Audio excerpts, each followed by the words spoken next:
where you check all the data, 100% of the data, in 1 in 5 CRFs, 20% of the CRFs. So you do a 100% check of 1 in 5 CRF. You then check 20% of the key data, or the critical data, in all CRFs. And this is a method that's been adopted by various companies. When you think about it, SDV can be considered a really exceptionally expensive way of making sure the two sets of data are the same.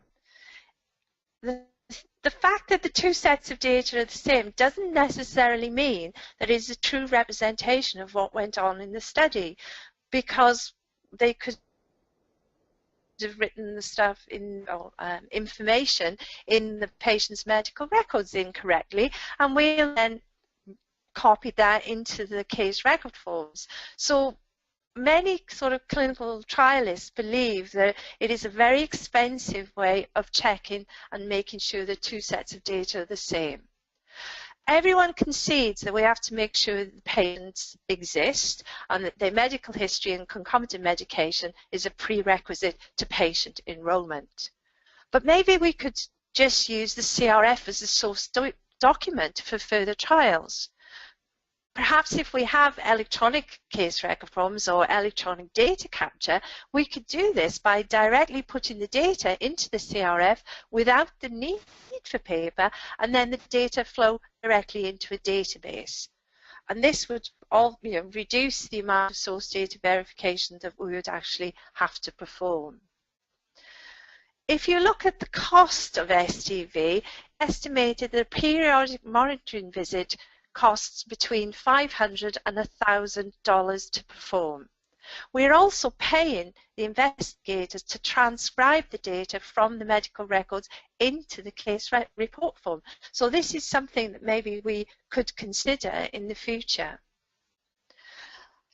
One of the large pharmaceutical companies was looking at SDV and wanted to assess what is the value added by source data verification.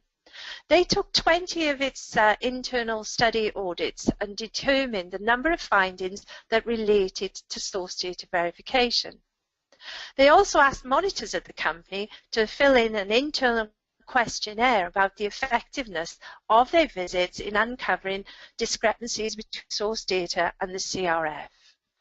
The results of the survey showed that although SDV improves the accuracy of data, it added little value to the trial and at best may be considered costly. It did conclude that the significant reduction in SDV would lead investigators, however, to believe that it was okay to make mistakes in transcription. So we have to ensure that this is not an idea that we encourage by reducing SDV. One of the ways to overcome this is to use statistical quality control methods to ensure that we are still having our sites transcribe the data to the required level. So quality control sort of strategy could have a sliding scale where we increase the number of spot checks depending on the number of discrepancies found.